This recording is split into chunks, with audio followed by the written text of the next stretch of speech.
মুরুগান যেভাবে আক্রান্ত হয়েছিলেন প্রায় সেরকম ঘটনা তো ঘটতেই পারে। সুতরাং সেটা আবার আইন শৃঙ্খলা বজায় রাখার পরিস্থিতিতে চলে আসবে। এই মেসির এখানে আইন শৃঙ্খলা বজায় রাখতে ব্যর্থতার অভিযোগ উঠেছে, সেই একই অভিযোগ আবার এক্ষেত্রে যদি ওঠে, আবার সরকারের তো চাপের জায়গা তৈরি হয়ে যাবে। সুতরাং সেই নিরাপত্তার ব্যবস্থাটা করতে হবে। এর মধ্যে মুরুগান আবার চিঠি যে লিখেছিলেন তিনি আক্রান্ত হওয়ার পর, সেখানে তো এই যাবতীয় যে পর্যবেক্ষক আছেন এখন সব মিলিয়ে 18 জন, এদের হাতে ম্যাজিস্ট্রেটের সমতুল্য ক্ষমতা দেওয়ার দাবি জানিয়েছিলেন।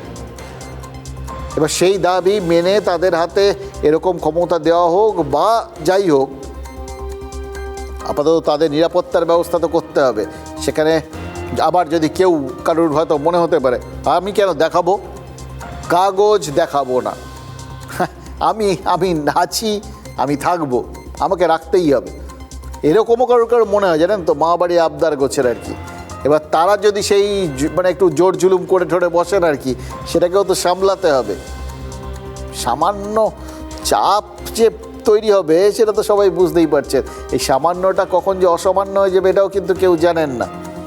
এবার এইটা আপাতত একদিকে লক্ষ্য এবং দুশ্চিন্তা সরকারের জন্য, আর অন্যদিকে দুশ্চিন্তা হচ্ছে এই 2 কোটির মধ্যে যদি বেশ কিছু সংখ্যক বাদ যেতে থাকেন তাহলে দুটো সমস্যা। দেখুন, যে ভোটাররা বাদ যাচ্ছেন, মানে ধরে নিই 58 লক্ষ, এবং ওই প্রায় 2 কোটির থেকে আরও বেশ কিছু নাম বাদ গেল ধরে নিচ্ছি, সেই সংখ্যাটা যদি 1 কোটির ওপরে চলে যায়, তাহলে এই যাদের নামগুলো বাদ যাচ্ছে তারা সবাই তৃণমূলেরই ভোটার এরকম ভেবে নেওয়ার তো খুব একটা কারণ নেই। যারা স্বাভাবিক নিয়মে বাদ যাচ্ছেন, অর্থাৎ এই যারা ওই আপাতত আর কি যারা মারা গেছেন, যারা অন্য জায়গায় চলে গেছেন, যারা বিয়ের পর 2 জায়গায় নাম তুলে বসে আছেন, এরকম বিভিন্ন কারণে 2 জায়গায় নাম তুলে বসে আছেন, যারা এই রাজ্য ছেড়েই চলে গেছে, এই যে বিরাট একটা সংখ্যক, তার মধ্যে সব শ্রেণীর ভোটার থাকতে পারে। এবার আপনি বলতেই পারবেন যে এদের নামগুলো ভোটার তালিকায় রেখে দেওয়া হয়েছিল, তার একটাই মাত্র কারণ এরা আসবেন না এবং তার জায়গায় অন্য কেউ ভোট দেবেন, মানে ভূত।